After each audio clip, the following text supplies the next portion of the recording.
Excited level, এই দুটা পার্থক্য যেটা বলে সেটা হলো আমাদের যে পাওয়ারটা কি পাওয়ারটা পাচ্ছি, এই এটি হলো ওয়েভলেন্থ আর এই হলো একটা কনস্ট্যান্ট। নেক্সট বুঝতেছি আপনি দেখেন এবার এখানে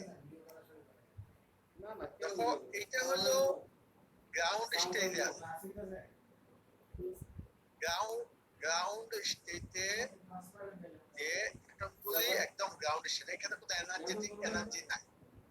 আমি যখন এটাতে এনার্জি দিব বাইরের থেকে, কিন্তু আমাকে এনার্জি দিতে হবে। কিভাবে এনার্জি আমরা দেই? সাধারণত আমরা এনার্জি দেই কোনো বাইরের থেকে ইলেকট্রিসিটি দিয়া অথবা অন্য কোনো লেজার মেশিন দিয়ে আমরা এখানে পাম্প করি।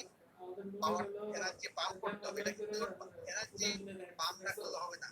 ইভেন আমরা যে পয়েন্টটা ইউজ করি মেজার পয়েন্টটা, সেখানে তো আমার ব্যাটারি গাইতে হবে। ওই ব্যাটারি থেকে কিন্তু এনার্জিটা ওখানে যেতে হবে, ওই এনার্জিটা বেরিয়ে আসবে। আমরা জানি যে এনার্জি কোনো ক্ষয় নাই, সুতরাং একসাথে থেকে তা পরিবর্তিত হয় না। সুতরাং পপুলেশন ইনভার্সন হয়ে যাবে যখন তোমার এখানে আমি এনার্জি দিব এবং অনেকগুলি গ্রাউন্ড স্টেটের থেকে যে আমার যে এক্সাইটেড অ্যাটম, তখন দেখো স্টিমুলেটেড এমিশন। এই এক্সাইটেড এই স্পন্টানিয়াস এমিশন তো হইতেই পারে, যখন এই এক্সাইটেড একটা এই ইলেকট্রনকে বা একটা ওয়েভকে ইলেকট্রনকে আরেকটা পাওয়ার ওয়েভলেন্থ আসে হিট করবে, তখন ওইটা তো বেরিয়ে আসবে, আগে যেটা হিট করলো সেও বেরিয়ে আসবে, ওই ইলেকট্রনটা থেকেও সে যে পাওয়ারটা গেইন করেছিল সেটাও বেরিয়ে আসবে, এবং দুটা একই ওয়েভলেন্থে বেরিয়ে আসবে। বেরিয়ে আসার পরে ওই ইলেকট্রনটা তখন তার গ্রাউন্ড স্টেটে চলে যাবে। আবার পাম্প থেকে সে আলো নিয়ে আবার সে এক্সাইটেড হবে।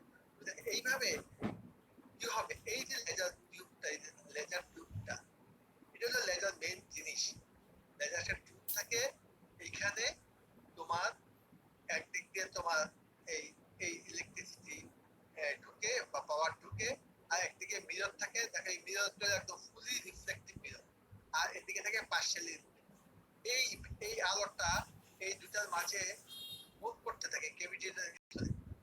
মুভ করতে গেলে বারবার মুভ করতে গিয়ে এটা এত বেশি অল ইলেকট্রন গুলিকে, ওই যে বললাম পপুলেশন ইনভার্সন করে একদম হায়ার ম্যাট্রিক্স লেভেলে নিয়ে যায়। এবং কখনো এই মিররটা হলো পার্শিয়ালি রিফ্লেক্টিভ, তার মানে তার ভিতর দিয়ে কখনো কখনো আমাকে লেজার বিমটা বেরিয়ে আসার সুযোগ দিতে হয়। যখন সে বেরিয়ে আসে ওটাই আমার লেজার। কারণ এই যে আমার টিউবটা, প্রত্যেকটা লেজারের টিউব, এই টিউবের ভিতরে একটা লেজার মিডিয়াম থাকে যেটা একদিকে এক্সাইটেড হয় এবং দুদিকে মিরর থাকে, তো বাইরে থেকে এনার্জি দিতে হয়। তাহলে একদিকে মিরর হইলো ক্লোজড, ফুল মিরর ক্লোজ, আরেকদিকে হইলো পার্শিয়ালি ক্লোজ। ওই পার্শিয়ালি ক্লোজ দিয়ে আমার লেজার বিমটা বেরিয়ে আসে। This is the basic mechanism of this. এই যে লেজার বিমটা বেরিয়ে আসলো, হ্যাঁ, এই লেজার বিমটা কিছু খুব ইম্পর্টেন্ট ক্যারেক্টারিস্টিক আছে দেন দ্য নরমাল লাইট।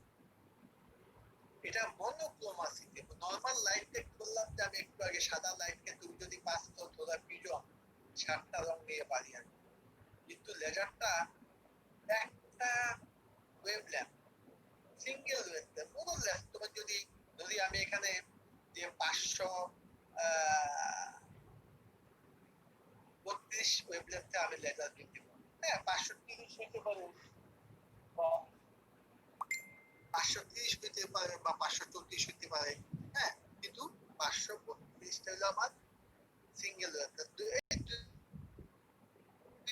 দুই একটা ওয়েভলেন্থ এদিক সেদিক হতে পারে, কিন্তু সেটা কোনো ম্যাটার দিতে, হ্যাঁ।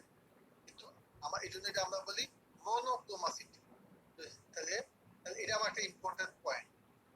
ডাইরেকশনালিটি, তার মানে লেজার বিমটা তুমি যদি যেদিকে পাঠাও, যেদিকে ডাইরেক্ট করবে ওটা ওই দিকে যাবে, ওটা ওই দিক থেকে কিন্তু এটা কোনো বাঁকাবে না, ওটা কোনো মানে এদিক সেদিক যাবে না। একটা লেজার বিমকে তুমি যদি 1 ওয়াটের একটা ওয়াট পাওয়ার একটা লেজার বিমকে তুমি চাঁদের দিকে যদি ফোকাস করো, চাঁদে যাবে, হ্যাঁ, নর্মাল লাইট একটু পরে ডিফিউজ হয়ে যাবে, তুমি ওকে আর দেখতে পাবে না।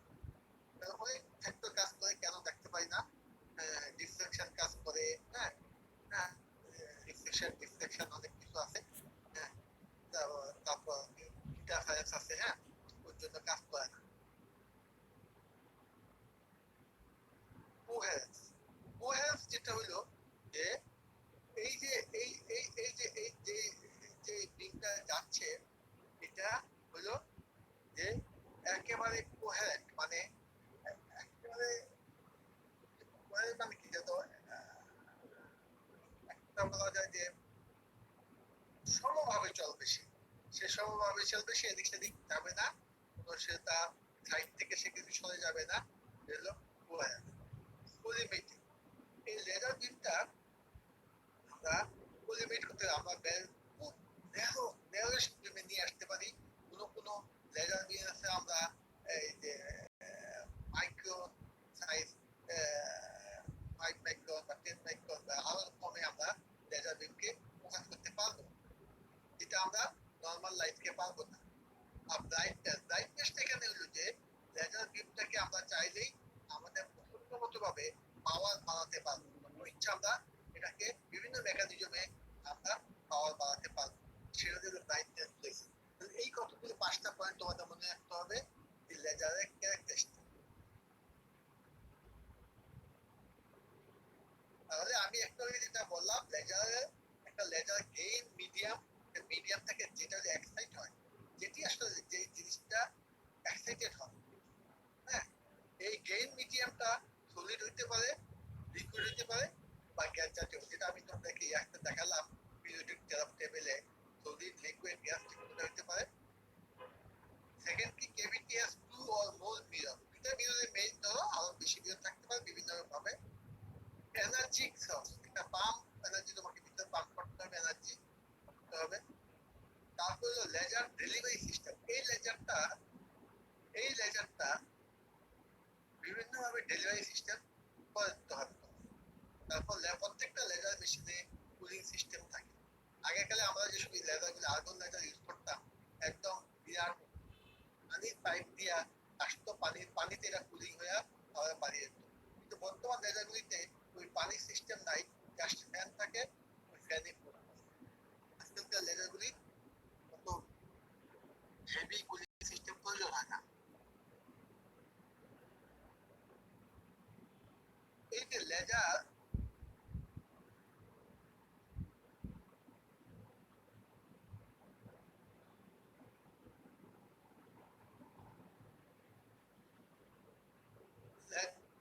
লেজারটা ডেলিভারি করে, কিভাবে ডেলিভারি করে সেটা আমি পরে আসতেছি। কিন্তু এই লেজারগুলি বিভিন্ন, এই লাইটটা যেটা বেরিয়ে আসলো, এই লাইটটা, this light may be continuous, CW বলে কন্টিনিউয়াস ওয়েভ হতে পারে। আমরা যেসব লেজার ওই বেশিরভাগ, হ্যাঁ, ওগুলো কিন্তু কন্টিনিউয়াস ওয়েভ। তারপরে পালস লেজার আছে, কিছু লেজার আছে পালস ওয়েভ, পালস লেজার, তার ভিতরে আবার micro pulse, micro pulse, Q switch, quality switch বা board lock, multi mode, sub threshold, হ্যাঁ, প্যাসকেল, নেভিগেটেড, সিঙ্গেল স্পট। এখন এখানে দেখো কন্টিনিউয়াস বলো, আমরা এখন যেমন আর্গন লেজার বলতে ইউজ করতাম, বা আমরা এখন যে আমরা ডিজিটাল ফটোগ্রাফির জন্য যে লেজারগুলো ইউজ করি, এগুলো কিন্তু কন্টিনিউয়াস মোডে আমরা ইউজ করি। হ্যাঁ, এই কন্টিনিউয়াস মোডের লেজার কমার্শিয়ালি খুব ইউজ হয়, কারণ যেখানে কাটিং করে, হ্যাঁ, বাসার জন্য আমি টাইলস কিনলাম, সেখানে লেখা আছে লেজার কাট, মানে এই টাইলস গুলো লেজার দিয়ে তারা কাটছে চায়নাতে, যাতে এত অ্যাকুরেট অ্যালাইনমেন্ট হয়। তো ওই কন্টিনিউয়াস মোড সাথে তুমি কাটতে পারবে না।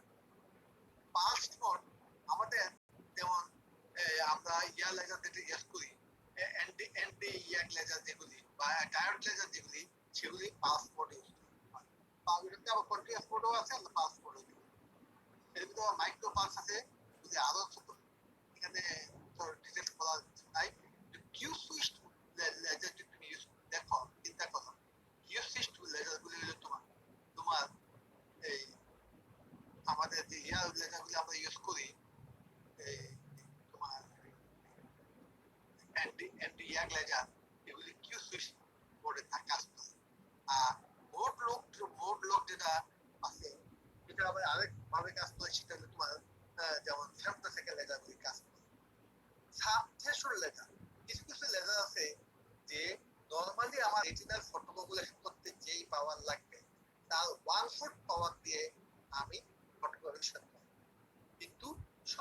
বেশি দেখো, হ্যাঁ? যেমন এটা হলো কি পিডিটি, ফটোডাইনামিক থেরাপি, যেটা করে ইয়াতে এই রিলেটেড ম্যাকুলার ডিজেনারেশনে, সেখানে সাব থ্রেশহোল্ড লেজার ইউজ করা হয়। আর প্যাসকেল হলো এক ধরনের মোড, এখানে তোমার একসাথে প্যাটার্ন, প্যাসকেল মানে প্যাটার্ন, হ্যাঁ, প্যাটার্ন স্টাইলে যেটা আমাদের করা হয় যে একটা, সেটা হলো একসাথে তুমি একটা প্যাটার্ন 24টা 12টা বা 6টা পার্ট তুমি একসাথে দিতে পারবে। এটার কিছু অনেকগুলো অ্যাডভান্টেজ আছে, হ্যাঁ, কিছু ডিসঅ্যাডভান্টেজ আছে, অ্যাডভান্টেজ আছে। আর ইদানিং লেটেস্ট যে এই প্যাসকেল বাংলাদেশে আছে, কোন কোন হাসপাতালে আছে, সব জায়গায় নাই।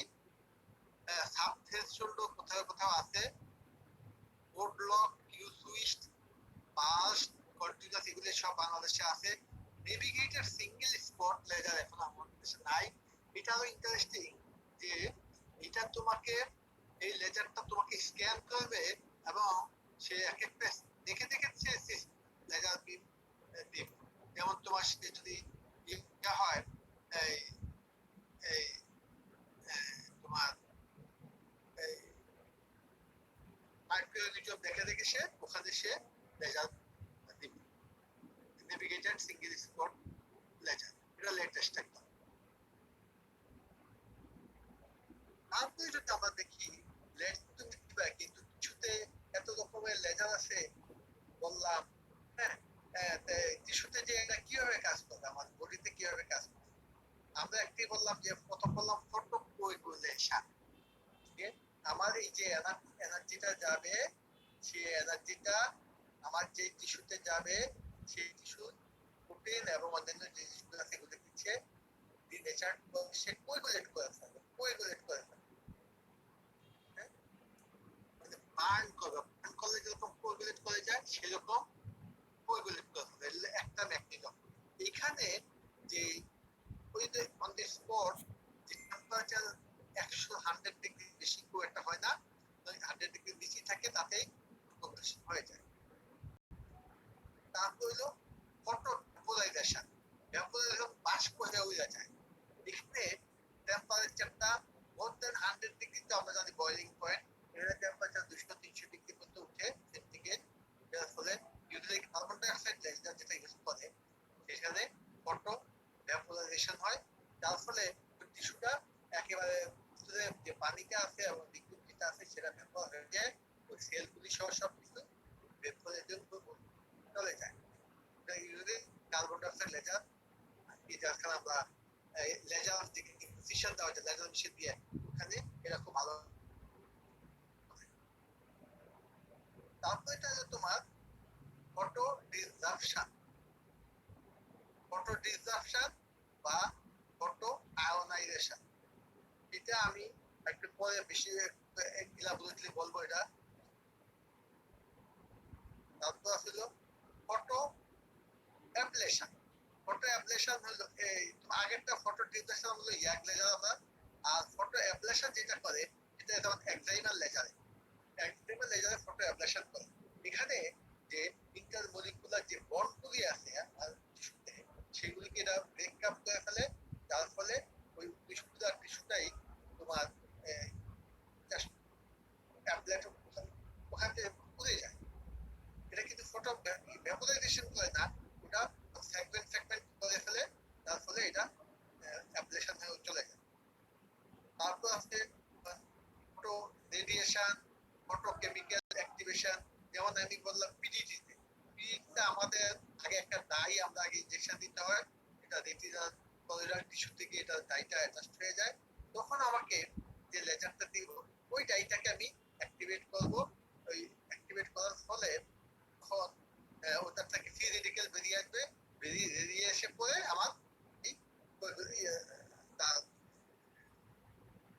তার লেজার যে অ্যাকশন সে শুরু করবে, ওই টিস্যুটাকে সে ড্যামেজ করবে। আরো কিছু লেজার ফটো মডুলেশন, এই যে বললাম আমি সাব থ্রেশহোল্ড কিছু লেজার দিয়ে কাজ করে ফটো মডুলেশন। আজকালকার লেজার গুলি বলে যে আমরা যে রেটিনাল আর যে আমরা রেটিনাল ফটোগ্রাফির পিআরপি করি বা বেকুলাতে যে দেই, স্পেশালি বেকুলাতে আমরা পুরো ওই ফুল বার্ন না দিয়ে আমরা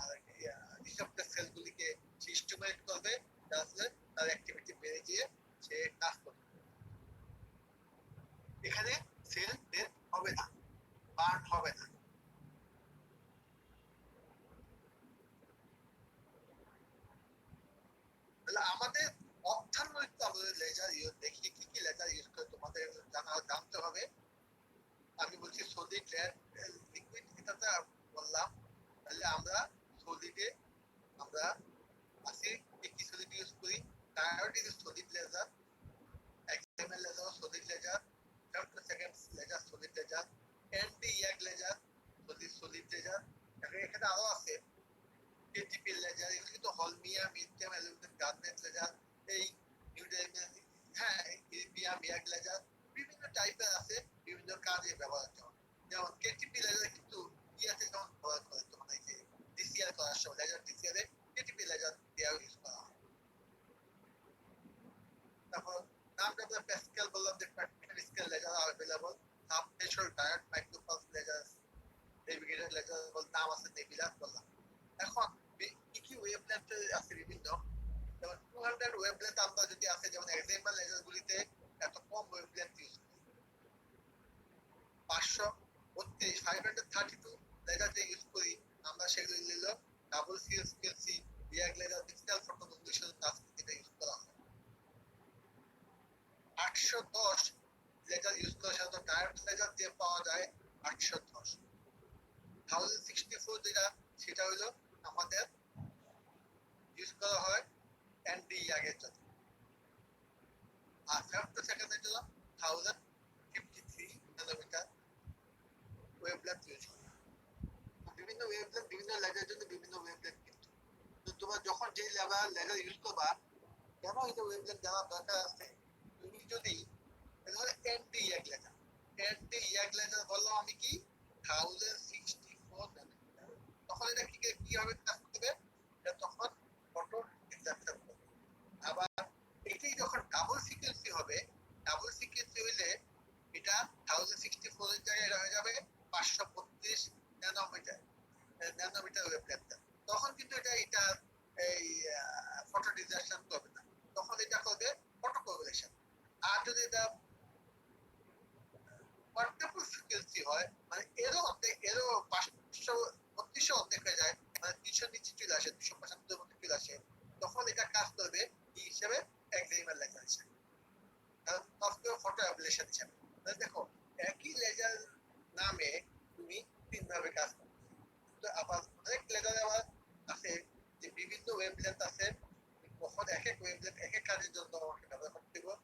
তোমার ওয়েভলেন্থ তোমাকে জানতে হবে, ওই লেজার কি ওয়েভলেন্থ আছে, যে ওয়েভলেন্থ তুমি ব্যবহার করবা, কি কখন করবা, এই জন্য ওয়েভলেন্থ গুলি জানার প্রয়োজন আছে।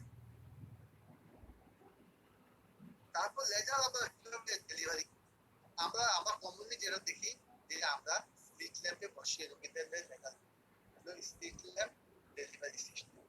স্লিট ল্যাম্পের ভিতরেই সবকিছু করা আছে, আমি খালি সুইচ টিপলে স্লিট ল্যাম্পে দিয়ে ওই লেজারটা বেরিয়ে আসে।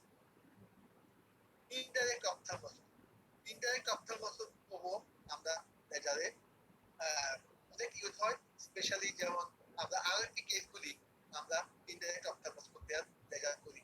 হ্যাঁ, এন্ডোপ্রোব কিন্তু আমাদের লেজার ইউজ হয়। যেমন আমরা যখন ভিট্রেক্টমি করি, ভিট্রেক্টমি করার পর যখন আমরা লেজার করি, তখন আমরা এন্ডোপ্রোব লেজার ইউজ করি। এক্সটার্নাল প্রোব তো তোমরা জানো যে এক্সটার্নাল প্রোব দিয়ে আমরা ইউজ করা যায়।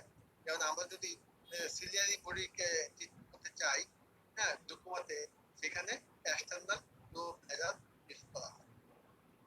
তারপর মাইক্রোস্কোপ যেমন এক্সাইমার লেজার, ফেমটোসেকেন্ড লেজার, তো মাইক্রোস্কোপ ইউজ করা হয়।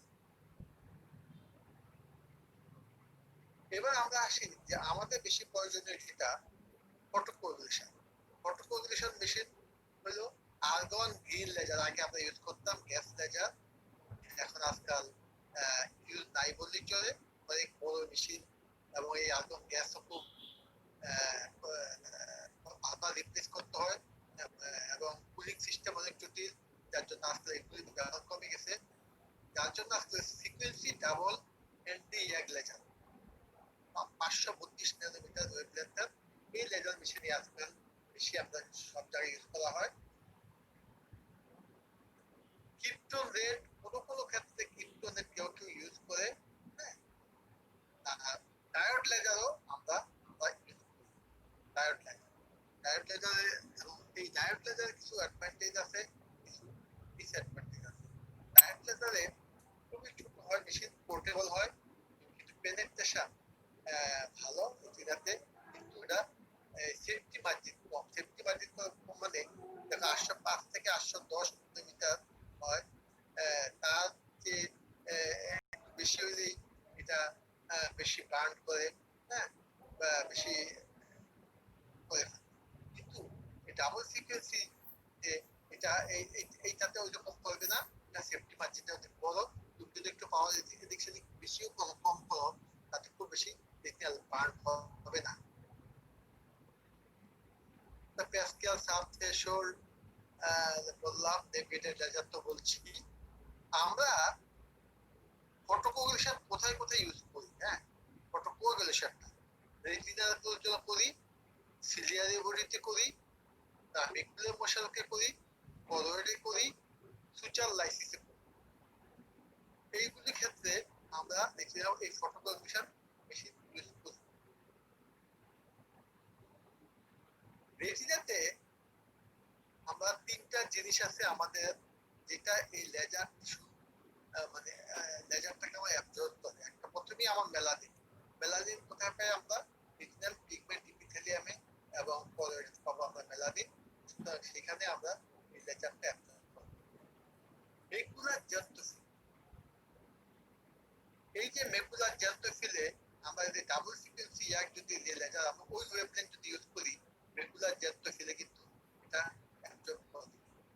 কিন্তু আমরা যদি এই যে এই sub threshold diode micropulse laser হিসেবে যদি ইউজ করি, বা ক্রিপ্টন লেভ লেজার যদি ইউজ করি, এগুলি কিন্তু জ্যান্থোফিলকে অ্যাবজর্ব করবে না। জ্যান্থোফিলটা সুতরাং মেকুলার আশেপাশে যদি আমরা লেজার করতে চাই, তখন সাধারণত আমরা ওই ধরনের লেজার মেশিন হলে ভালো হয়। রেটিনাতে কি করে আমরা ফোকাল লেজার করতে পারি? দেখো, একটা সেক্টরিয়াল লেজার করতে পারি, একটা সেক্টরিয়াল। সেক্টরিয়াল আমি ওই সময় বলছিলাম যখন ট্রান্সরেটিনাল ব্রেন অক্লুশনের কথা বলছিলাম, তখন আমি বেশি বলছিলাম সেক্টরিয়াল লেজার। মেকুলার ফোকাল হইতে পারে, মেকুলার গেইট হইতে পারে, প্যান রেটিনাল ফটোকোগুলেশন হতে পারে। রেটিনাল ডিটাচমেন্ট যখন সার্জারি করে তখনও লেজার করে। আবার রেটিনাল এক চোখে ডিটাচমেন্ট হয়েছে, আরেক চোখে হোল আছে বা ডিজেনারেশন আছে, প্রোফাইলেকটিক লেজার করে দেয়।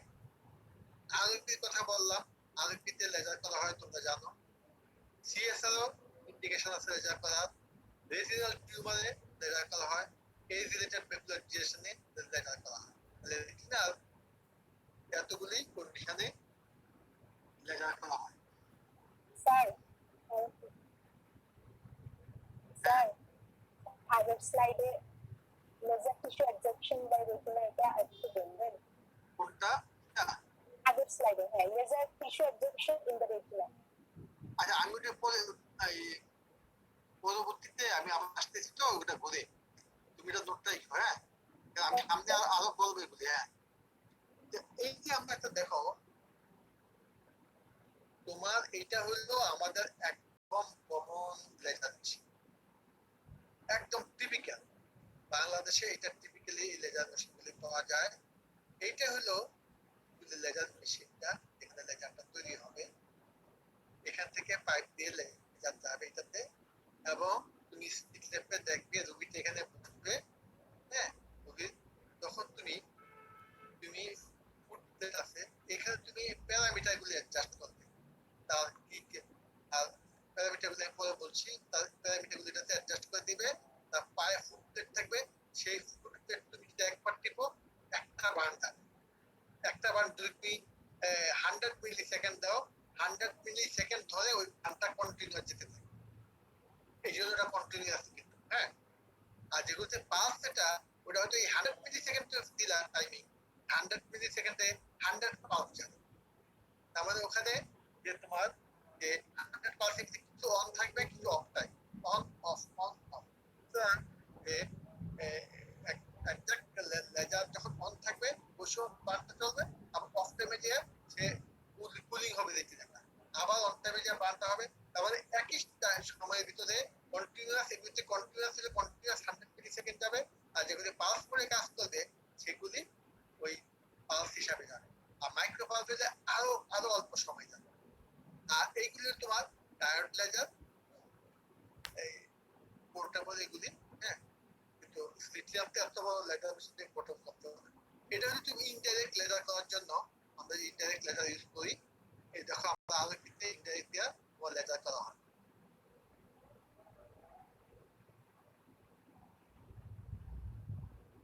প্যারামিটার ফর লেজার, হ্যাঁ, প্যারামিটার ফর লেজার।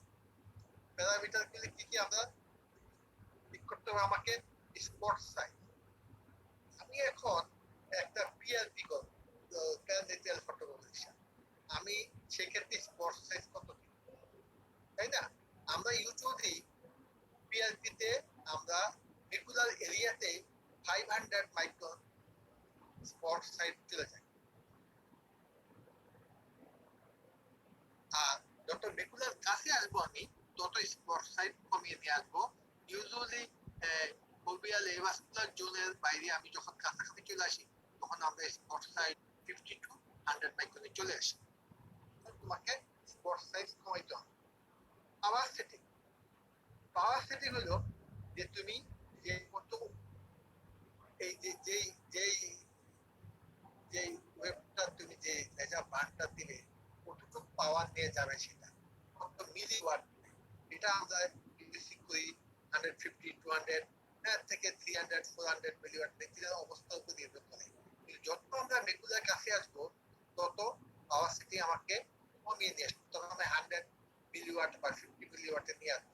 এখানে খেয়াল রাখতে হবে যত স্পট সাইজ কমবে তোমার তত পাওয়ার সেটিং কমিয়ে নিয়ে আসতে হবে। স্পট সাইজ যদি তুমি ডাবল করো দেখা যাবে পাওয়ার সেটিং তোমাকে 4 গুণ করতে হবে, কারণ এরিয়া বেরিয়ে যাবে, সার্কেসি অনেক বড় হয়ে যাবে, হ্যাঁ। সুতরাং এই তোমাকে এই পাওয়ার সেটিং বাড়াতে হবে ওইভাবে, তাহলে যত স্পট সাইজ ছোট হবে পাওয়ার সেটিং কমাতে হবে। ডিউরেশন, ডিউরেশন হলো যে আমি এই কন্টিনিউয়াস ওয়েভটা কতক্ষণ দেবো, কত মিলি সেকেন্ড দেবো। 100 মিলি সেকেন্ড ইউজে আমরা 100 মিলি সেকেন্ড দিই। কখনো কখনো আমরা যদি দেখি যে বার্ন হচ্ছে না তখন আমরা হয়তো মিলি সেকেন্ড বাড়িয়েছি 150 মিলি সেকেন্ড করে দেই, হ্যাঁ। যদি আমরা 100 মিলি সেকেন্ডে থাকি এক একটা বার্নের ডিউরেশন পোস্ট টাইম, তাহলে একটা বার্ন থেকে আরেকটা বার্ন, একটা বার্ন থেকে আরেকটা বার্ন যে তুমি যে গ্যাপটা কতক্ষণ গ্যাপ, ইউজুয়ালি আমরা 300 মিলি সেকেন্ড গ্যাপে কাজ করি। আর তুমি যদি আরো কম মিলি সেকেন্ডে কাজ করো তাহলে হয় কি খুব ঘন ঘন বার্ন হতে পারে, রোগীদের জন্য এটা খুব অস্বস্তিকর হয়ে যায়, রোগীরা ব্যথা অনুভব করে, মেশিনও কুলিং হতে সময় পায় না, হ্যাঁ। তোমাকে ডিউরেশন পোস্ট টাইমটা 300 মিলি সেকেন্ড আমরা রাখি। পালস মোড তোমাকে বললাম যে পালস মোডে গেলে তোমাকে পালস মোড সিলেকশন করতে হবে, সেটা ইউজুয়ালি আমাদের এইসব মেশিনগুলিতে নাই, আমরা যত কন্টিনিউয়াস ওয়েভে কাজ করি। ল্যান্স সিলেকশন, এই ল্যান্স সিলেকশন একটা ইম্পর্টেন্ট। তুমি এক এক লেজারের জন্য এক এক ল্যান্স লাগে, তুমি কিন্তু একই লেজার মেশিন দিয়ে সরি কিন্তু তুমি সব লেজার করতে পারবে না।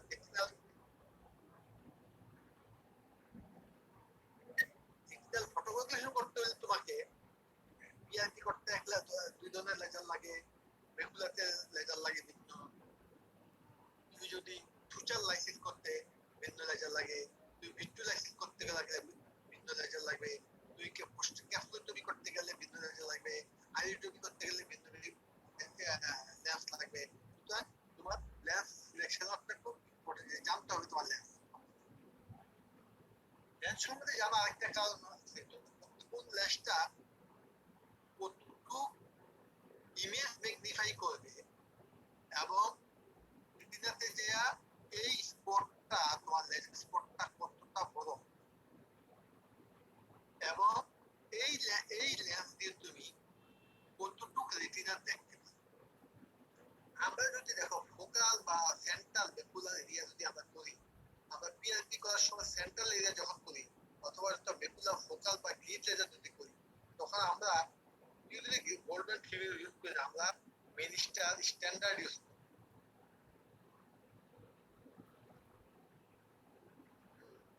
মিনিস্টার স্ট্যান্ডার্ড মেনিস্টার স্ট্যান্ডার্ড লেন্সে ম্যাগনিফিকেশন দেখো, ইমেজ ম্যাগনিফিকেশন খুব বেশি না, মানে তুমি যা দেখতেছো ওখানে রেটিনাতে ওইরকমই দেখবা, তোমার এখানে ম্যাগনিফিকেশন বেশি হবে। তো লেজার স্পটও খুব বেশি ম্যাগনিফাই হবে না। তুমি যদি 500 মাইক্রোনে দাও, ওই রেটিনাতেও 500 মাইক্রোন হবে, তুমি ফিল্ড ছোট দেখে 90 ডিগ্রি মতো দেখবা বা 120 ডিগ্রি মতো দেখবা। কিন্তু আমরা যদি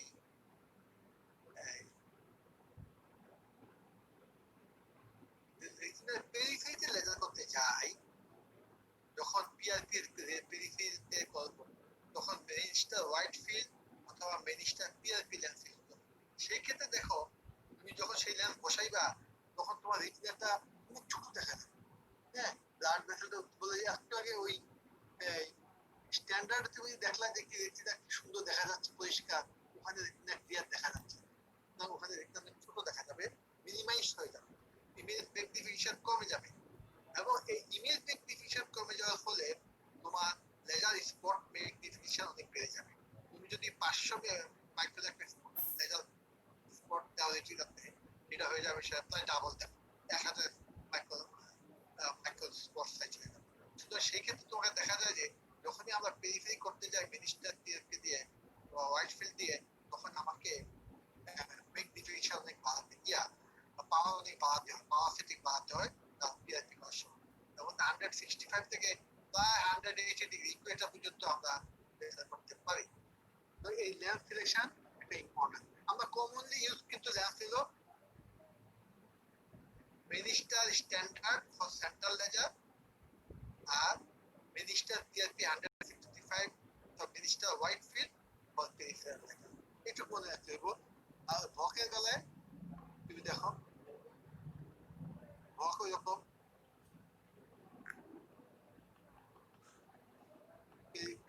হোয়াইট যদি পেরিফেরি করতে হয় সেগুলি তোমার এই ইয়াতে দিতে হচ্ছে, ম্যাগনিফিকেশন বেশি হয়ে যাচ্ছে। আমরা ইউজুয়ালি ভক কম ইউজ করি, মেনিস্টার ইউজ করি।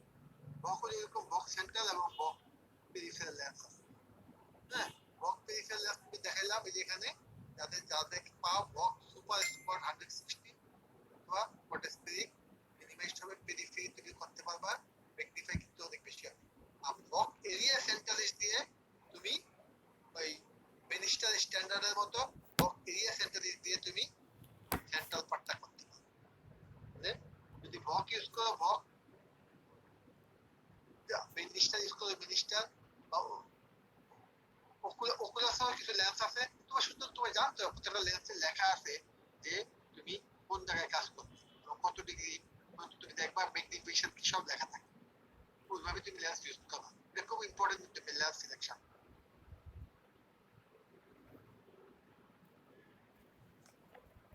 পেশেন্ট কাউন্সিলিং, এখন লেজার করতে হলে তোমাকে কি করতে হবে, পেশেন্টকে কিন্তু কাউন্সিলিং করে দিতে হবে চোখের লেজার সম্বন্ধে, তাহলে কিন্তু এটা অনেক সময় সমস্যা হয়ে যায়।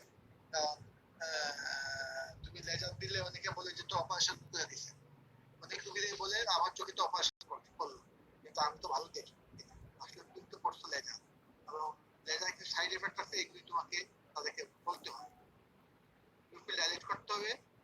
এফএফএ কিন্তু ডিসপ্লে সবসময় এফএফএ ওসিটি তোমার সামনে টেবিলে রাখতে হবে, যে এই লেজার করার সময় proper positioning of the patient করতে হবে, প্রপার আই সিলেকশন। তুমি এক চোখেরটা আরেক চোখ করে দিলে কিন্তু বিপদ আছে।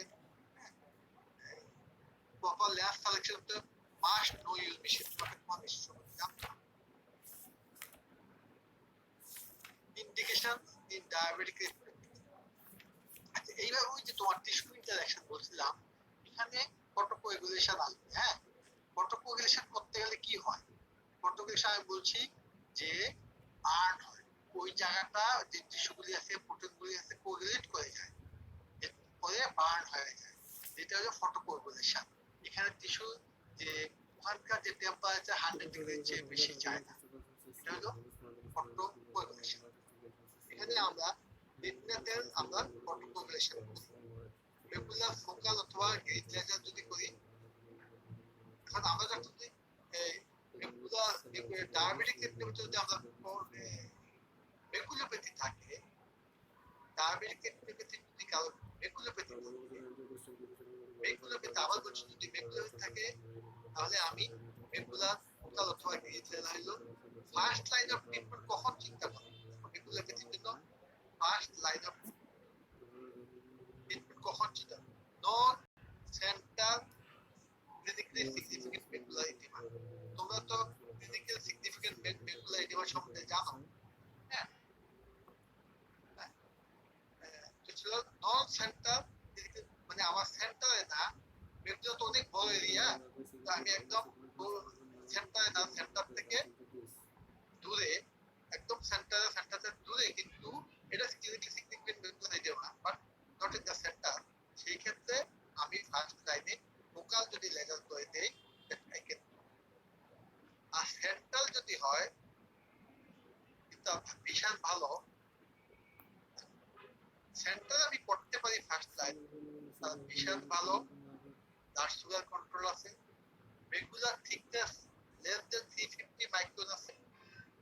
এই যে মাইক্রো পালস লেজার, যেখানে আমি আগে তোমাদেরকে বলছিলাম মাইক্রো পালস লেজার, যে কিছু লেজার আছে মাইক্রো পালস লেজার আসছে বাজারে, ডায়োড লেজার, হ্যাঁ, ইউজুয়ালি ডায়োড লেজার গুলিতে আছে বা প্যাসকেলে আছে। এইসব লেজার গুলি নরমাল থ্রেশহোল্ড থেকে অনেক কম থ্রেশহোল্ড কাজ করে, এবং তুমি রেটিনাল বার্ন যে হয় একদম দেখা যায়। আজকাল দেখবা অনেক লোকই বলছে যে আমি অমুক সেন্টার থেকে লেজার করে আসছি, দেখো তোমার আমি এগুলি প্রত্যেকটা কথা বলি, কিন্তু সাংঘাতিক পরীক্ষার জন্য ইম্পর্টেন্ট। আমি যদি মনে করছি আমি থিওরি বলছি, পরীক্ষার জন্য অ্যাপ্লিকেবল কেন আমি বলছি। আমার চেম্বারে ধরো একটা রোগী এসে বললো আমি তো অমুক জায়গায় লেজার করে আসছি, আমি চোখে লেজার করছি, কিন্তু আমি তার কোনো বার্ন খুঁজে পাচ্ছি না। How it is possible? তার মানে তার retina has been treated by micropulse. এখন তুমি যখন রোগীটা লং কেস দেখলা, লং কেসে যদি হিস্ট্রি নিলা, রোগী তোমাকে বললো তোমাকে বললো যে আমি তো লেজার করাইছি চোখে, কিন্তু তুমি রেটিনাতে কোনো বার্ন দেখলা, তুমি হিস্ট্রিতে বললা যে হ্যাঁ এই রোগী লেজার করা হয়েছে, কিন্তু যখন এক্সামিনার দেখলো কোনো বার্ন নাই, তখন তুমি যদি যুক্তি দেখাও না যে মাইক্রোপালস লেজার দিয়ে লেজার করছে যার জন্য আমরা বার্ন দেখতেছি, তাহলে কখন এই বার্নগুলি ইভিডেন্ট যদি করতে আমাকে, তাহলে আমাকে এফএফই যদি করি, তাহলে আমরা দেখবো হ্যাঁ তাদের দেখতে বার্ন। তাহলে এই ব্যাপারটা তোমাদের কিন্তু জানতে হবে যে মাইক্রোপালস লেজার দিয়ে যদি লেজার করে আসে, তুমি রেটিনাল বার্ন নাও দেখতে পারো। সুতরাং এটা তোমার ক্লিনিক্যালি অনেক ইম্পর্টেন্ট। এই পয়েন্টটা মনে রাখবে, এই পয়েন্টটা খুব ইম্পর্টেন্ট মনে রাখবে। পেশেন্টের সিবিডি থাকে উইদিন 4 মান্থ। একটা রোগী সিবিডি নিয়ে আসছে তার 4 মাসের ভিতরে, হ্যাঁ, লাস্ট 4 মাস আগে হয়েছে, তো তাকে আমি কেন মেকুলাতে তার আমি কেন আমি তাই লেজারে যাব ফার্স্ট লাইনে, কারণ তাকে আমি ইন্টারভিটাল ইনজেকশন দিই, ইন্টারভিটাল অ্যান্টিভিজিএফ তার কার্ডিওভাস্কুলার রিস্ক অনেক বাড়িয়ে দিবে, সিবিডি রিস্ক বাড়িয়ে দিবে, সেরিব্রোভাস্কুলার অ্যাক্সিডেন্টের রিস্ক বাড়িয়ে দিবে, কার্ডিওভাস্কুলার রিস্ক বাড়িয়ে দিবে। এইসব পেশেন্টগুলিকে আমরা এই মেকুলার লেশন থাকলে আমরা ফার্স্ট লাইন অফ ট্রিটমেন্ট হিসেবে ফোকাল অথবা গ্রিড লেজার এবং মোস্ট পসিবলি মাইক্রোপালস লেজারে যাব। বা আমরা যদি মাইক্রোপালস লেজার না দিয়ে যদি কন্টিনিউয়াস লেজার যদি ইউজ করা হয়, আমরা এত মাইল্ড বার্ন দিব জাস্ট ভিজিবল, একদম মাইল্ডেস্ট কম পাওয়ার দিয়ে বার্ন দেওয়া যায়, তা দিয়ে আমরা ট্রিট করতে হবে।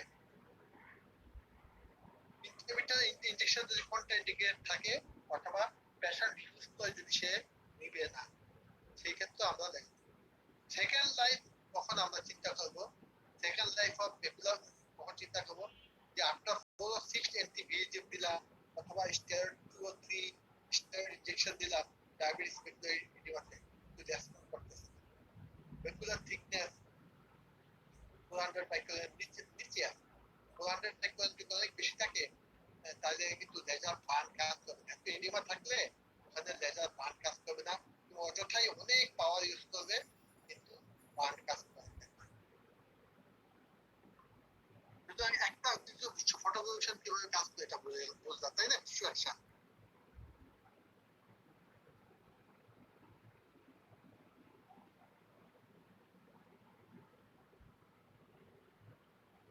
পিআরপিতে কখন আমরা ইন্ডিকেট করি?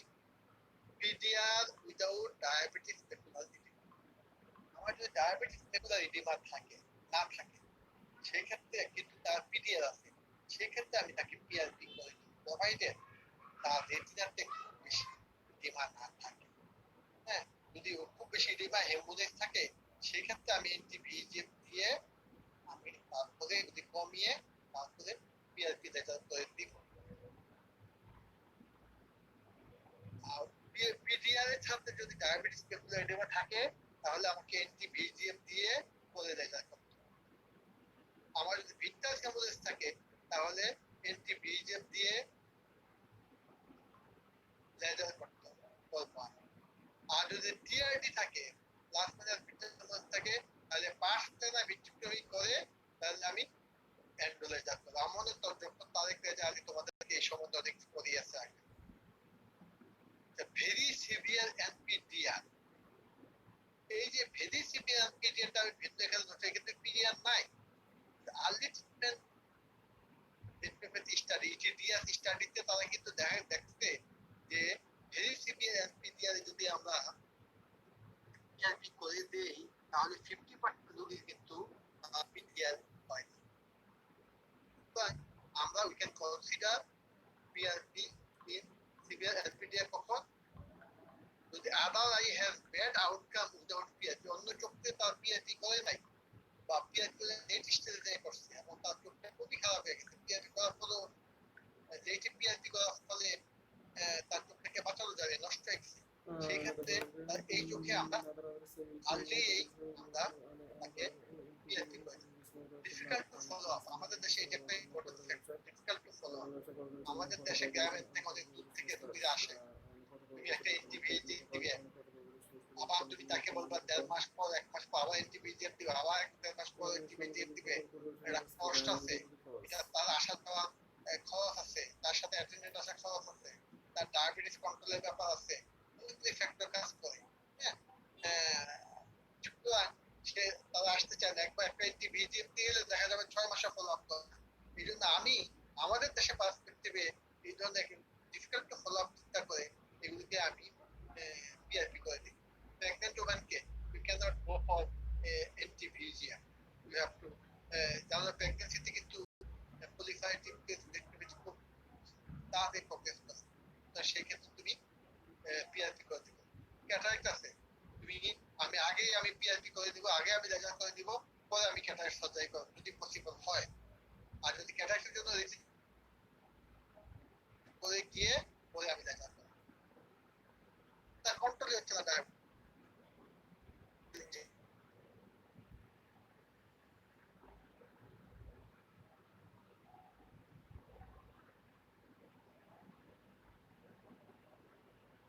লেজার ফটোকোগুলেশন করে, আবার বলছি যে মাইক্রোপাস লেজার যেটা দিবে সেটাতে ফটো মডুলেশন করে, they stimulate the retinal pigment epithelium cell এবং endothelial cell, আরপি সেলকে স্টিমুলেট করে, তারা এন্ডোথেলিয়াল সেলকে স্টিমুলেট করে, ফটোরিসেপ্টর গুলিকে স্টিমুলেট করে, মডুলেট করে, তারা কোয়ার্টাল সেলকে মডুলেট করে। তাহলে এই লেজার কিন্তু যখন আমি বার্ন দিলাম, কিভাবে এক্স্যাক্টলি তারা আমাকে বার্ন দিলে আমি ধ্বংস করে দিচ্ছি রেটিনা, কিভাবে তাহলে আমার উপকার কিভাবে হচ্ছে নট ক্লিয়ার। এক্স্যাক্ট এই পর্যন্ত দেখো 1960 থেকে লেজার শুরু হয়েছে, রেটিনা ফটোগ্রাফেশন 60 বছর হয়ে গেছে, এখন কিন্তু নট ক্লিয়ার টু আস যে কিভাবে এটা কাজ।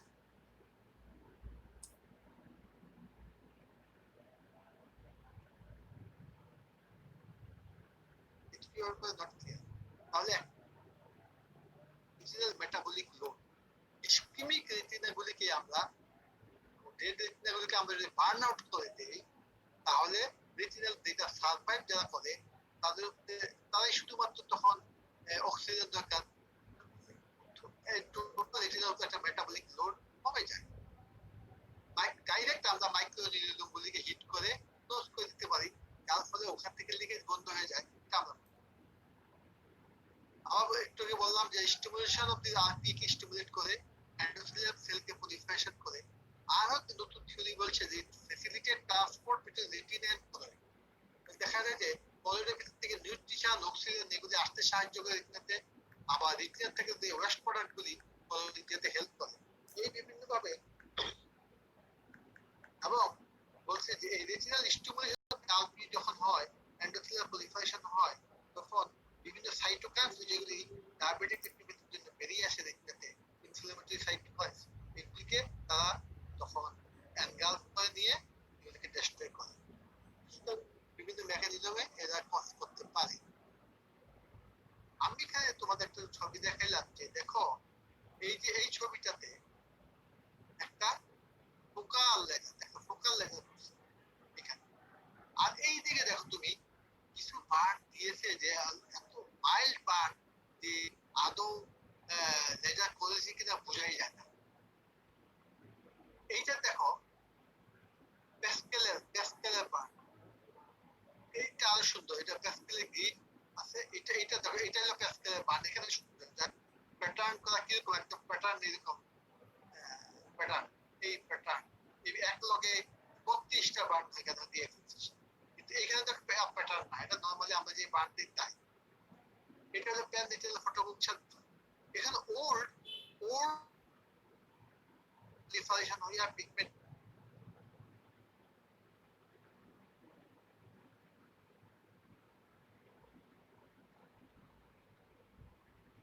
বার্নটা হয়েছে 3টা লাইনে, ওল্ড অনেক আগে দেওয়া হয়েছে।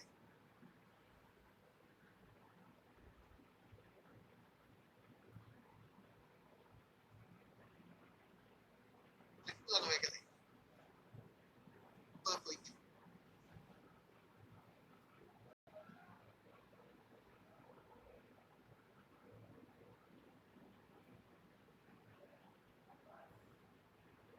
তোমাদের ফলো আপ করতে হবে যে এখানে রেটিনা বাল্বগুলি অবশ্যই সার্কুলার। পিগমেন্ট গুলি দেখো এইরকম বার্ন তুমি দেখবে, পিগমেন্ট গুলি যদিও প্লাম এখানে ডিসপারশন হয়ে গেছে, কিন্তু খুব কনস্ট্যান্ট বার্ন দেওয়া হয়েছে। কিন্তু এখানে দেখো এখানে ডিসক্রিট এখানে একটা গ্যাপ আছে। এবং ব্লাড প্রেসার দেখো, ব্লাড প্রেসারটা আই রিফ্লেক্টিভ পিগমেন্টের মধ্যে অ্যাটিটিউডেড না, এবং ডিস্ক সেরকম পেইন না। তুমি এই জিনিসটা খেয়াল করতে হবে। এটা হলো ফোকাল, এটা হলো মেকুলার গ্রিড। হ্যাঁ, এই জায়গায় বার্ন দেওয়া যাবে কিনা, এই যে এই বান্ডেলে যদি কখনো বার্ন না দেওয়া ভালো, যদি কখনো দেয় খুবই মাইল্ড বার্ন দিতে হবে। আর তোমার এই 5 এর মাইক্রন অ্যাওয়ে দিতে হবে। আর পিআরটি করতে হলে কিন্তু যদি তুমি মেকুলারকে বার্ন না করতে চাও, অবশ্যই ভাস্কুলার আর্কেডের বাইরে হতে হবে। ডিস্ক থেকে 1 ডিস্ক অ্যাওয়ে নাসালিজেন দিয়ে তারপর যেতে হবে।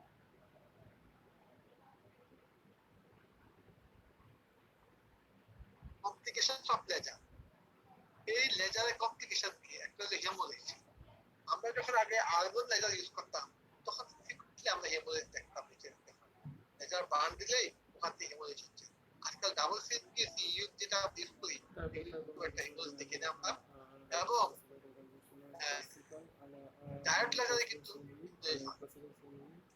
এইটুকু সেফটি মার্জিন কম, তুমি বুঝতে পারবে না কতটুকু কমাই হবে তোমাকে পাওয়া। Accidental macular burn is very very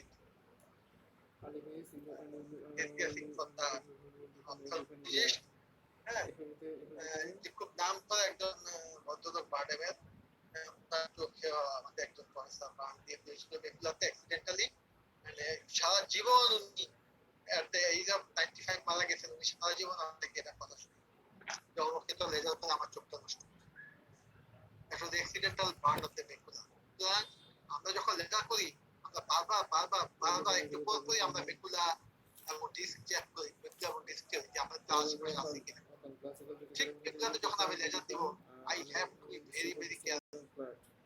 field loss হয়, আমরা জানি এক্সেপ্টিয়ার করলে ফিল্ড লস হবে, নাইট ভিশন ডিস্টার্ব হবে, কালার ভিশন এফেক্ট হবে, কন্ট্রাস্ট সেনসিটিভিটি তার ডিটেকশন হবে। এবং যদি খুব সিভিয়ার বার্ন হয় তাহলে সিভিয়ার বার্ন দিলে আমরা ওই বার্ন দিয়ে যে কলোরাইড কিন্তু আমাদের চলে যায়, যেখানে পুরো ফুটা করে ফেলাই মানে কলোরাইড নিউভাসেল দিক দিয়ে চলে আসতে পারে। এবং একসাথে অনেক বার্ন যদি আমরা দিই রেটিনাতে রেগুলার ইডেমা হয়, রেটিনাল ইডেমা হয়, এমনকি রেটিনাল কলোরাইডাল ডিটাচমেন্ট পর্যন্ত আমি দেখছি এক্সটেন্সিভ বার্ন দেওয়ার ফলে। এখন তোমরা এখানে আসো যে তোমাকে এটা শর্ট কেস লং কেস তুমি এরকম তোমার বলবো তুমি ফান্ডার দেখো এরকম কি বলবা তোমাকে বলতে হবে যে নিচের ছবিটা দেখি বলতে হবে যে তার ডায়াবেটিক মেকুলোপ্যাথি আছে, প্রতিদিন ডেসক্রাইব করো আর মেকুলাতে একটা সাসসিনিক সাসসিনিক মেকুলোপ্যাথি আছে। এই সাসসিনিক মেকুলোপ্যাথি সেন্টার সাধারণত থাকে ক্লিনিক্যালি সিগনিফিকেন্ট মেকুলার এডিমা। সুতরাং এই ক্ষেত্রে আমি কি ট্রিটমেন্ট দেব? এই ক্ষেত্রে আমি তাকে ট্রিটমেন্ট দেব এন্টিভিজিএফ। এন্টিভিজিএফ দিয়ে এগুলি সব ক্লিয়ার হয়ে যাবে, দিয়ে তারপর আমি এই জায়গাগুলিকে ফোকাল লেজার করতে পারবো। এই জায়গায় ফোকাল লেজার করতে পারবো না যেহেতু ফোকাল লেজার খেতে পারবো না। এই দিকে হয়তো যদি আমি গ্রিড দিতে পারবো, এইগুলিকে আমি ফোকাল দিয়ে দেবো। যদি দেখো তুমি দেখো এটাতে মেকুলোপ্যাথি আছে এবং আমাদের এক্সটেন্সিভ রেটিনোপ্যাথি আছে। সেই ক্ষেত্রে আমাকে এন্টিভিজিএফ দিয়ে তারপরে এখানে গুলাব দিয়ে দিতে হবে। যদি এই ধরনের কেস থাকে, তুমি ফান্ডাস দেখলে এরকম, তোমার লং কেসে দেখলা যেরকম ফান্ডাস, হ্যাঁ এইটা তুমি এখানে নিউভেসেল, এই যে এখানে নিউভেসেল আছে এই জায়গায়, তো এটা পিডিআর কেস, হ্যাঁ উইথ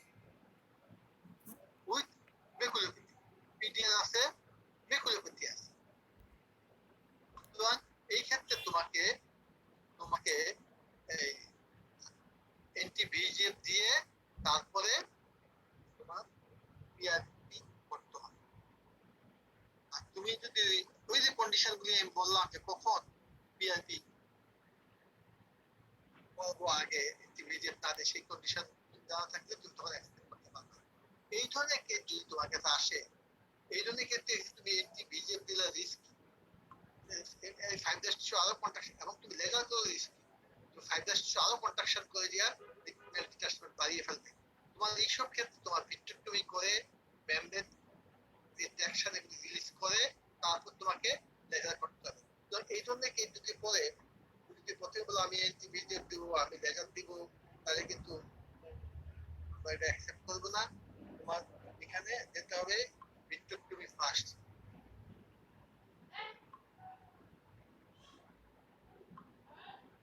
এবার আসি আমি যে ফটো ডিসরাপশন, ওই যে আমাকে টিস্যু অ্যাকশনের কথা জানতে চাইছিল, ফটো কোগুলেশন বলছি, ফটো মডুলেশন বা ফটো, হ্যাঁ এবার ফটো ডিসরাপশন দেখো। ফটো ডিসরাপশনে কি হয়, একটা এনডিএ লেজার আমরা সাধারণত ধরো ফটো ডিসরাপশন আমরা ইউজ করি 1064 ন্যানোমিটার ইনফ্রারেড এই ওয়েভলেন্থের লাইট, ইউজুয়ালি ন্যানো সেকেন্ডে থাকে 10⁻⁹, পিক হইলে 10⁻⁻12 পালস মোডে আসে, পালসে আসে। এটা টেম্পারেচার রাইজেস টু 1000 কেলভিন। ওই এলাকায় যেখানে স্পটটা হবে সেখানে টেম্পারেচার এত রাইজ করবে, কি হয় এত রাইজ করবে টেম্পারেচারটা, এখানে একটা প্লাজমা ফর্ম হয়। প্লাজমা হলো লাইটনিং বোল্ট, দেখো না আমরা ওই যে বিদ্যুৎ চমকায় লাইটনিং বোল্ট বলে, ওখানে প্লাজমা। ওখানে কি হয় যে অ্যাটম থেকে তার ইলেকট্রনটাকে, আগে বলছি লেজারে যে অ্যাটম থেকে ইলেকট্রনটা এক্সাইটেড লেভেলে নিয়ে যায়, কারণ এত এনার্জি এটাকে দেওয়া হয়েছে যেটা এক্সাইটেড লেভেল, ওখান থেকে এটা স্টিপ হয়ে যায়, একদম ইলেকট্রন বাড়িয়ে চলে আসবে তোমার ইয়ার থেকে, এই একটা ইলেকট্রনটা স্টিপটা একদম বাইরে চলে আসবে। সেখানে চলে আসলে কি হবে, ওখানে কিছু ফ্রি ইলেকট্রন ঘুরতে থাকবে বাতাসে, আর কিছু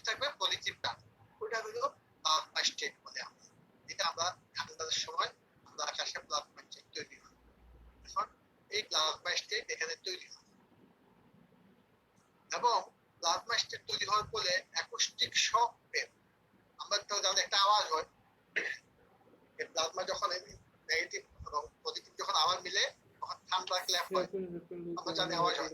এবং আমরা যখন ইয়াক লেজার দিয়ে যখন কারো আমরা ক্যাপসুলোটমি করি, তোমরা কিন্তু ভেরি ইন্টারেস্টিং দেখো, এই লাইটনিংটাও দেখবা এবং এই ঠান্ডা ক্ল্যাপের আওয়াজটাও পাইবা। নর্মাল লেজার কিন্তু তুমি পিআরপি করার সময় বা ডিজিটাল ফটোগ্রাফির সময় ডিজিটাল যে বার্নটা হবে সেটা কিন্তু তুমি কোনো আওয়াজ পাইবা না। যা শর্টের জন্য মেশিন একটা আওয়াজ দেয়, কিন্তু একজাক্ট ওই যে বার্নে ওখানের জন্য কোনো আওয়াজ পাবে না তুমি। এই ক্ষেত্রে তুমি একদম স্পষ্ট দেখতে পাবে যে যে জায়গাটা তুমি বার্নটা দিলে, এই ফটো ডিসক্রিপশন দিলে লেজারটা ফোকাস করে সেখানে তুমি বিদ্যুৎ তোমাকে চমকাবে এবং সেখানে একটা আওয়াজ হবে। তারপরে এখানে অ্যাকুস্টিক শক ওয়েভের জন্য এখানে কেভিটেশন বাড়ানো হয়, যাতে টিস্যু রাপচার হয়ে যায়।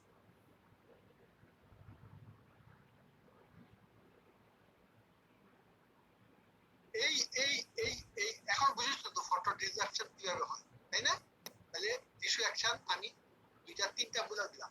প্রথম মডেলাইজেশন বললাম, ফটো প্রোগ্রেশন বললাম, আর ফটো ডিসক্রিপশন বললাম। এটা ইউজ হলো পোস্টারের ক্যাপসুলোটমি বলি আমরা, এটা খুব কমনলি ইউজ করা হয়। অ্যান্টেরিয়র ক্যাপসুলোটমি করা হয়, তোমার অ্যান্টেরিয়র ক্যাপসুলোটমি ছোট হয়, ফাইব্রোসিস হয়, সেখানে অ্যান্টেরিয়র ক্যাপসুলোটমি করা যায়। আইরিডোটমি করা যায়, গ্লুকোমাতে আইরিডোটমি করে, পেরিফেরাল আইরিডোটমি করে, পিপলে মেমব্রেনেক্টমি করা যায়, সাইনিক্লাইসিস করা যায়। Division of the pitas membrane, এই পিটাস মেমব্রেন করা যায়। তোমার যখন পিটাস জাস্ট একটা পিটাস জায়গায় এসে তোমার উপরে আটকে আছে, দিয়া পিপিলটাকে অ্যাকশন দিয়ে রাখছে, আইওয়েলটাকে দিয়ে ঘুরিয়ে রাখছে, তখন তুমি ওই যে পিটাসটা একটা এটাকে তুমি you can deserve with this laser. আরেকটা জায়গায় ইউজ আছে, এটা তোমার রেটিনাতে যদি টিএসএল ইউজ হয়, সেখানে যে পিটাস ফেসটা যেটা আছে, সেই পিটাস ফেসটাকে যদি তুমি এই ইয়াক লেজারে ডিজার্ভ করে দাও, তাহলে তোমার ওই ইয়েটা, ওই ব্লাডটা বেরিয়ে আসবে, টিএসএল হেমাস থেকে পিটাস ফেসে চলে আসবে, তখন এটা কুইকলি অ্যাবজর্ব হয়ে যাবে। এই এমডি ইয়াক লেজারের কর্নিয়াতে অনেক অনেক অনেক ব্যবহার আছে। একটা ব্যবহারই আমরা বলি, এমডি ইয়াক জাতীয় লেজার হলো আমাদের ফেমটোসেকেন্ড লেজার, একটি জাতীয় লেজার, যেটা আমরা কর্নিয়াল ইনসিশন দিই ক্যাটারাক্ট সার্জারির সময়, লেজার ক্যাটারাক্ট সার্জারির সময়। এছাড়া কর্নিয়ার অনেক অনেক অনেক ইউজ আছে, সেটা আমার মনে হয় যারা কর্নিয়াতে যারা পড়াবে এটা তোমাদেরকে পড়ে ডিটেলস একটা ক্লাস দিতে হবে। লেন্স, লেন্সে আমরা আজকাল ক্যাপসুলেসিস করা হয়, তারপরে লেন্স ফ্র্যাগমেন্টেশন করা হয়। এটা এন্টি ইয়াক লেজার না, এই জাতীয় লেজার দিয়ে, যেটা আমরা ফেমটোসেকেন্ড লেজার। আইওএল সারফেসকে ক্লিন করার জন্য আমরা ইউজ করতে পারি। অনেক পিগমেন্ট জমে যায়, ইউজ করতে পারি।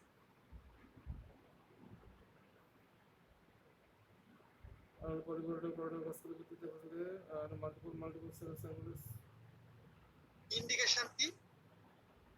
যদি কখন আমরা এই ক্যাপসুলোটমি করি, আপনাকে ইয়াক লেজার ক্যাপসুলোটমি করি, যে ক্যাটারাক্ট সার্জারি করে দেখা যাচ্ছে যে তার ভিশন কমে যাচ্ছে, তার গ্লেয়ার হচ্ছে, হ্যাঁ, তার ডেইলি অ্যাক্টিভিটিতে সমস্যা হচ্ছে, তার লেন্স টিল্ট হয়ে গেছে, এবং জেট সিম্পটম বলে, যেখানে লেন্সের দুইটা হ্যাপটিক দুই দিকে ভল্টিং হয়ে গেছে, একটা গেছে উপর দিকে, একটা গেছে নিচের দিকে।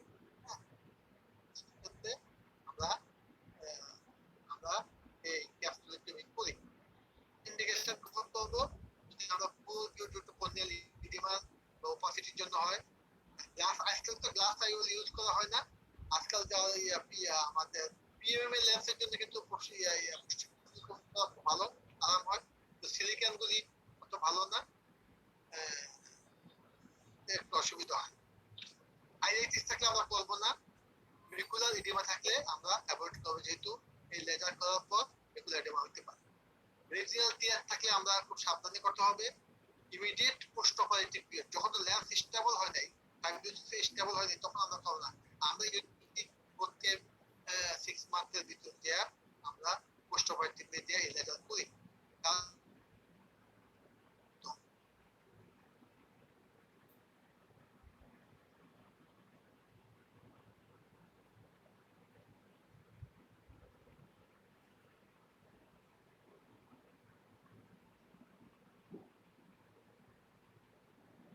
আমরা একটা হাইড্রোমেলো ইউজ করি, যেটা যার না আমরা লেন্স এবং কর্নিয়ার মাঝখানে গ্যাপটা পূরণ করার জন্য। স্পট সাইজ কিন্তু এখানে আমার ফিক্সড, এখানে ম্যানুফ্যাকচার স্পট সাইজ আমরা 50 মাইক্রন থেকে স্পট সাইজ আমরা বাড়াতে পারি না। পাওয়ারটা আমরা সেটিং করতে পারি এখানে মিলি জুলস। একটা যখন স্পট যাবে, একটা পাস যাবে, কত পাওয়ার নিয়ে যাবে সেটা মিলি জুলস আমরা ফিক্স করে দিব।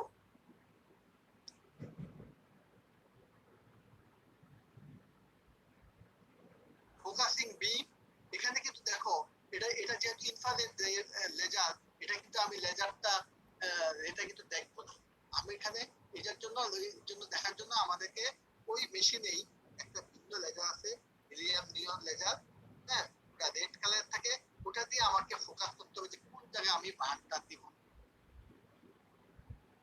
এখানে তোমার একটা জিনিস খেয়াল রাখতে হবে যে ইনফ্রারেড যে লাইটটা, ওটা কিন্তু আমার এই যে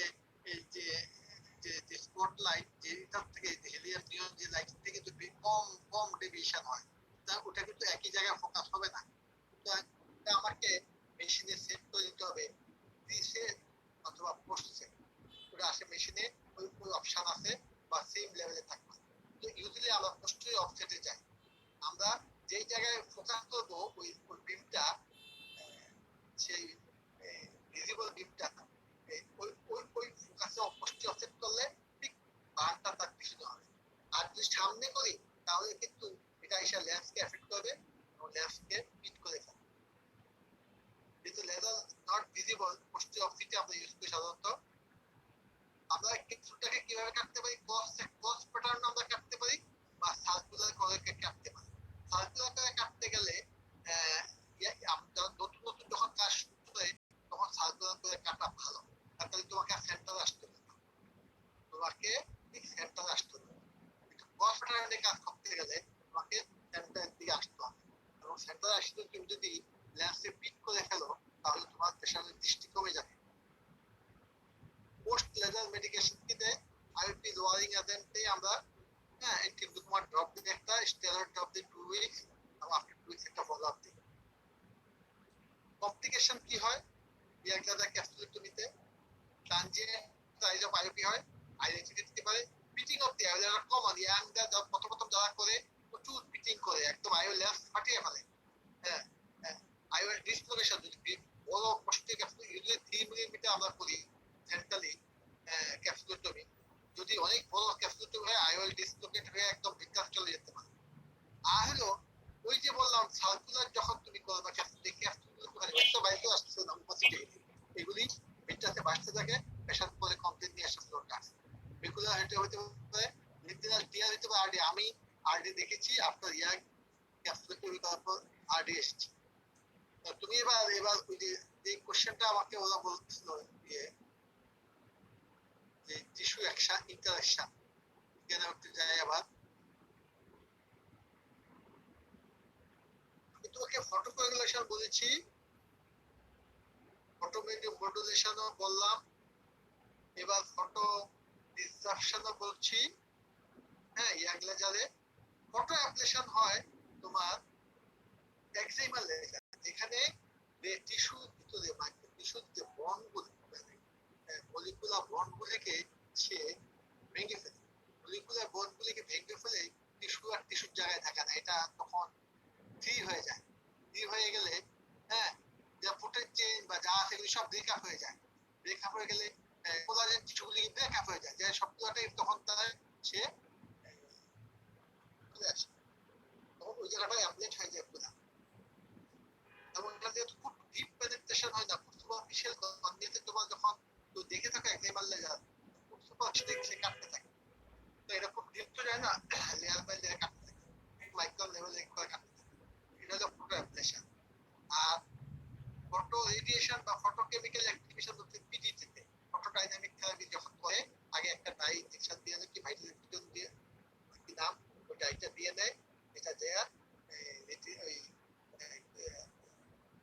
সেই কলিটাল নিউক্লিয়াসগুলিতে জমা পড়ে, পরে ওখানে লেজারটা দেওয়া হয় অনেকক্ষণ ধরে, লো ডোজে লো এনার্জিতে দিতে হয়, যাতে ওই অ্যাক্টিভেট হয় ডাইটা, অ্যাক্টিভেট হলে তখন ফ্রি রেডিক্যাল বেরিয়ে আসে, পরে ওই নিউক্লিয়াসগুলিকে ডেস্ট্রয় করে।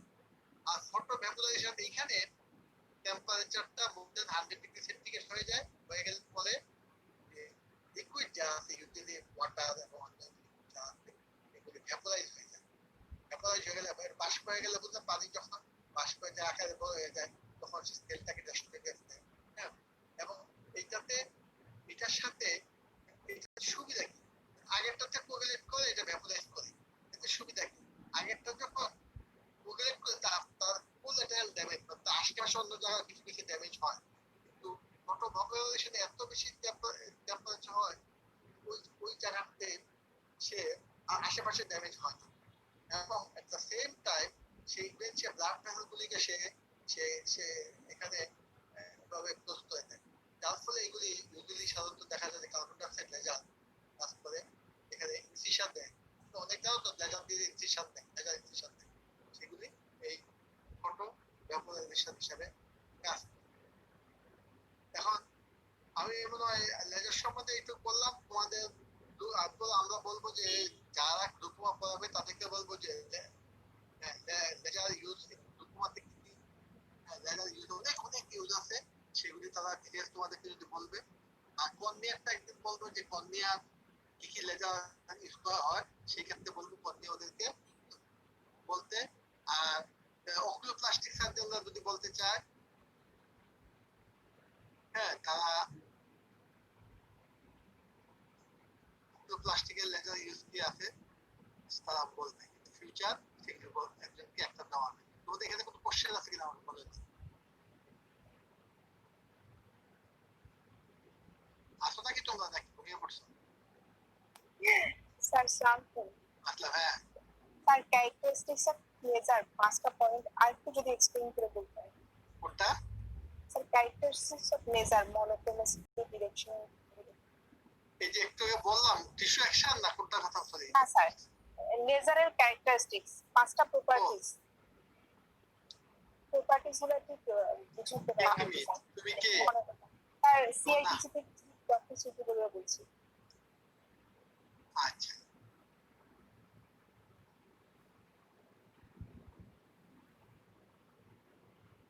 তুমি একটা বললাম আমি কি মনোক্রোমাসিটি, এটা তো সহজে বোঝা যায়, একটা ওয়েভলেন্থ থাকে, নরমাল লাইটের মতো তো বড় ওয়েভলেন্থ, একটা ওয়েভলেন্থ, যেটা আমি 532 ওয়েভলেন্থ, 532 ওয়েভলেন্থ, ওখানে যতগুলি ওই লেজারের ভিতরে যতটা লাইট বেরোচ্ছে ওই 500 ওয়েভলেন্থ, 32 ওয়েভলেন্থ, ঠিক আছে? এটা ক্লিয়ার? জি। আচ্ছা, এটা হলো মনোক্রোমাটিসিটি, ঠিক আছে? সেকেন্ড হলো ডাইরেকশনালিটি, তুমি এটা যেই ডাইরেকশনে এটাকে ফোকাস করতে চেষ্টা করবা সেই ডাইরেকশনে যাবে। তুমি দেখো আমাদের বাসার লাইট যদি তুমি জ্বালাবা, টিউব লাইট জ্বালা, এটা আলোটা চারিদিকে ছড়িয়ে পড়ে না, চারিদিকে চলে যায়। যদি তোমার টিউব লাইটটা তুমি টিউব লাইটটা তোমার টর্চ লাইট তুমি মারো, টর্চ লাইটটা কিছুদিন যে জায়গায় চারিদিকে ছড়িয়ে যাচ্ছে, তাই না? কিন্তু লেজার বিমটা না, লেজার বিম একটা স্পেসিফিক ডিরেকশনে যাবে। জি, এখানে কোহেরেন্স বলতে বোঝায় যে এটা সাধারণত যে এই ডিফ্লেকশন হয় না, বা এটা কি হয় না, সাইড থেকে অন্যদিকে সরে যায়, এটা যেই পথে যাবে সেই পথে সবগুলো ইনট্যাক্ট মুভ করে। এবং কলিমেটেডও অনেকটা হলো যে এটা এত পাওয়ার নিয়ে থাকে ওই পজিশনে যে তুমি এটাকে ইউ ক্যান, যে তুমি এই সাইজে তুমি করতে চাও, তুমি এটাকে 50 মাইক্রন সাইজ নিতে চাও, 100 মাইক্রন সাইজ নিতে, আমরা এই যে বললাম বিভিন্ন যে লেজার যে আমি করবো, এই যে কলিমেট করা মানে কি, মাইপা ঠিক করা, তাই না? কলিমেশন করা, তুমি এই নরমাল লাইটকে তুমি এইভাবে কলিমেট করতে পারবা না, কিন্তু লেজার লাইটকে আমি চাইলে 50 micron, 100 micron, 200 micron, 500 micron, 5000 micron spot সাইজের মাধ্যমে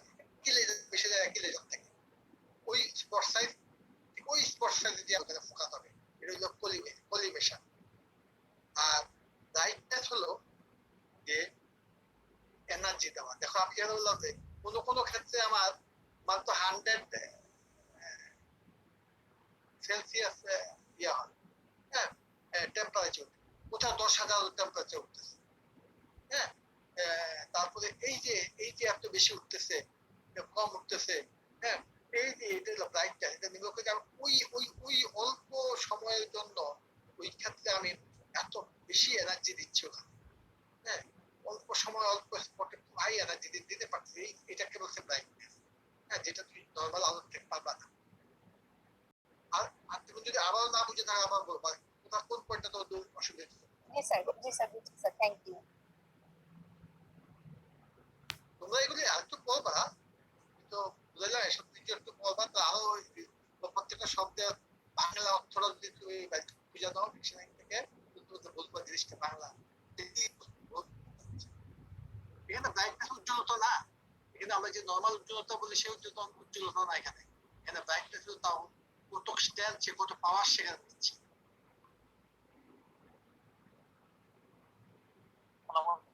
আচ্ছা ভাই, ক্ষেত্রে আমরা ম্যাক্সিমাম কত মিলিজুল আমরা ইউজ করতে পারি স্যার? ইউজুয়ালি খুব বেশি লাগে না, হ্যাঁ। আমি সাধারণত 16 থেকে শুরু করি, আমি আর বেশি আমার প্রয়োজন হয় না, খুব ঠিক কেয়ারফুল না, বেশি মিলিজুল ইউজ করলে রিস্ক আছে, হ্যাঁ। রিস্ক হলো তোমার ওটা ক্যাপসুলটা সাডেনলি যদি ক্যাপসুলটা টক থাকে, তো এমন ভাবে আচ্ছা করে যাবে তুমি খেয়ে পারবে না, সাথে সাথে অনেক কিছু হয়ে যাবে, বা এই এনার্জিটা আরো ভিতরে চলে গিয়ে রিকভার করতে পারে। তো আমি ইউজুয়ালি 16 থেকে শুরু করি, 22 খুব কমই যেতে আমাকে, কিন্তু ইয়ার ক্ষেত্রে অনেক বেশি যেতে হবে, আইডিওটুকু অনেক বেশি, আইডিওটুকু অনেক অনেক অনেক অনেক বেশি। ক্যাপসুলের জন্য স্যার কি আব্রাহাম লেন্স বাধ্যতামূলক? আচ্ছা, এটা হলো আমি প্র্যাকটিক্যালি আমি আব্রাহাম লেন্স ইউজ করি, অনেকেই লেন্স ইউজ করে না এবং পিপল ডাইলেট করে না, তারা পিপল ডাইলেট করে না, সেন্টার করে দিলে তো সেন্টার মিস করবে, ঠিক আছে, এই জন্য পিপল ডাইলেট না করে অনেকে করে, আবার অনেকে লেন্স ইউজ করে না, যে লেন্স করে তোমরা আমি লেন্স ইউজ করে গুড অ্যাডভান্টেজ পাই। প্রথমত হলো যে লেন্সটাই আমাকে লেন্সটা চোখটাকে দরজাটা পুরোটা খুলে নে। পিপলটা ডাইলেট করে রাখলে, আমি ওই পিপল ডাইলেট করে আগেই আমি সেন্টার একটা মার্ক ঠিক করে দিই, আমি চেম্বারে ক্যাপসুলেটমিতে যাওয়ার আগে আমি সেন্টারে একটা পয়েন্ট ফিক্স করে নিই যে দিস ইজ দ্য সেন্টার, এবং যখন আমি লেজার মেশিন বসবো আমি ওই সেন্টারটাকে আগে লোকেট করবো, দিস ইজ দ্য সেন্টার আমি আগে দেখে রাখছি, হ্যাঁ। তো আমার অ্যাডভান্টেজ হলো ওইটা যে লেন্স লাগাইলে ম্যাগনিফাই হয় এবং এবং আইবল চোখ না, যখন তুমি শর্ট দিবা আওয়াজ হয় তখন রোগী নড়ে উঠতে পারে,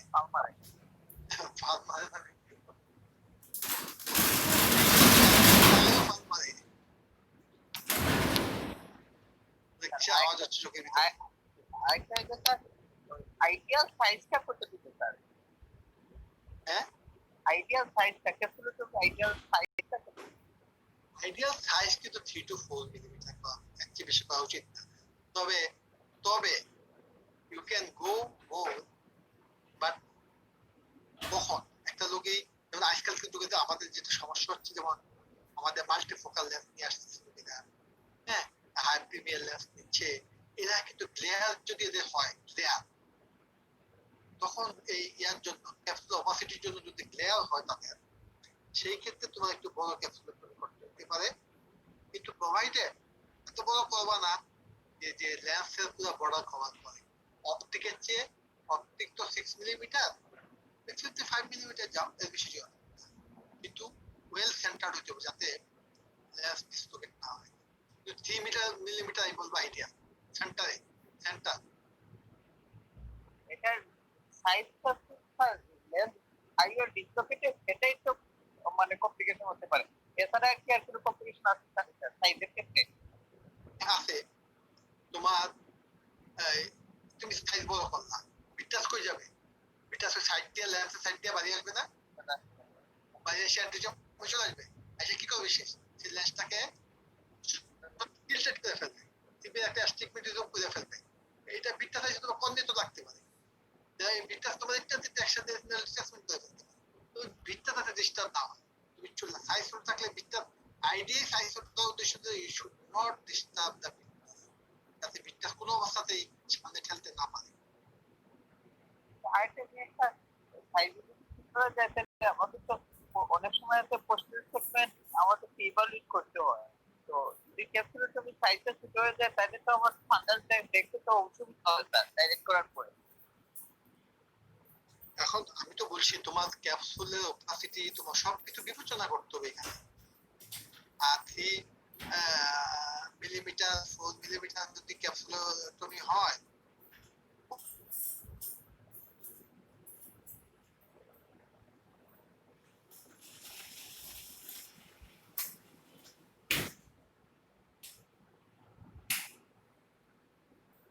আর কার কোনো প্রশ্ন আছে?